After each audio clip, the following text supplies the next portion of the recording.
राजा जी बोला। एगो झूलनी मंगले रही बाकी आज ले लिया के देला ना। तार बात तो हम समझत नहीं, लेकिन कोनो समय के बात क्रिया कर। ना ना आज हम ना मानब, आज हमरा के लेके चला और कीन के दा।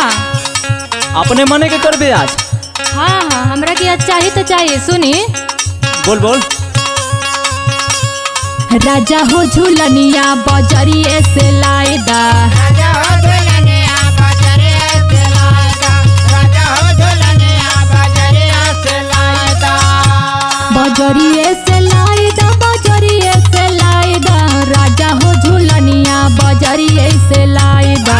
राजा हो झूलनिया बजरिए से लाएदा, राजा हो झूलनिया बजरिए से लाएदा। हम जानत नहीं कि तू शुरू से तोरे ऐसा ही फैशन रहेला।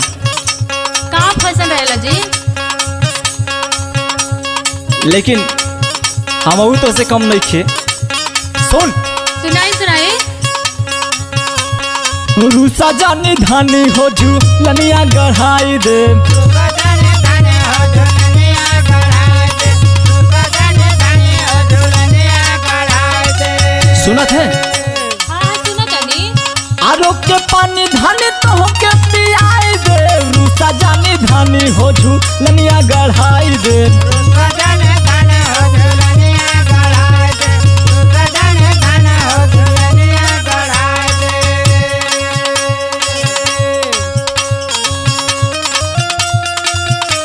अरे जिया ज्ञानचंद भैया, तार जवाब नहीं खे भैया।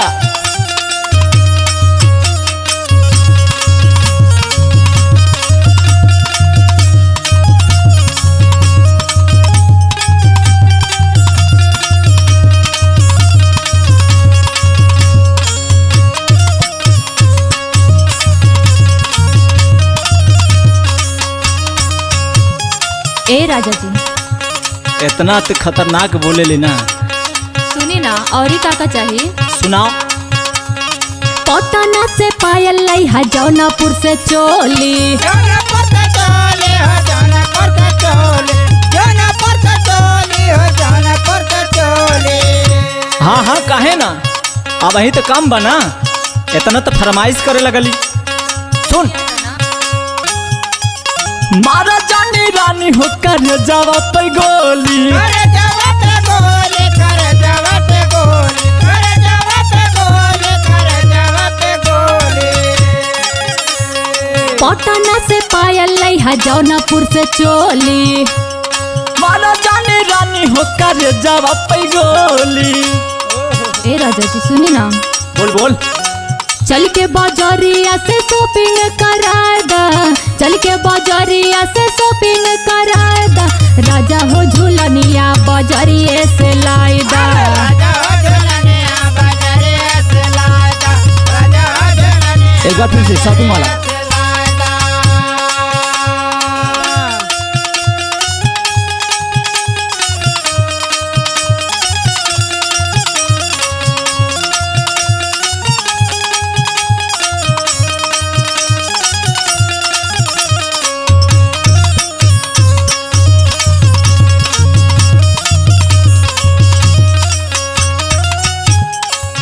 ए राजा जी बोल बोल। हमार बात मान ली ना। सुनी माने काहे ना, इतना अच्छी बाड़ी। बबुआ नी राजा हमर बतिया लमानी, बतिया लमाने हो, बतिया लमाने, बतिया लमाने हो, बतिया लमाने। काहे ना मानत? हाँ हाँ तो मान ला ना। आ इतना भोली भाली लागत है ते, और रोज खर्चा पे खर्चा तो करावे ली। कहाँ करावे तनी जी? लागत है कि बैंक ऑफ बड़ौदा के फ्रेंचाइजी भइल है। लिया दी ना। अच्छा सुन। सुनाई। घर ही में बढ़ता धनी हो परेशानी, धनी हो परेशान, धनी हो परेशान, धनी हो परेशान, धनी हो परेशान। बबुआ नी राजा हमर बतिया लमानी, घर ही में घटता धनी हो परेशानी। और सुन, सुनाई ना। एक चीज तो के ज्यादा पसंद है। का जी? सुन। सुनाई। चल के मिसरौली में जटावा खियाई देव, रूसा जानी धनिया झूलनिया गढ़ाई देव।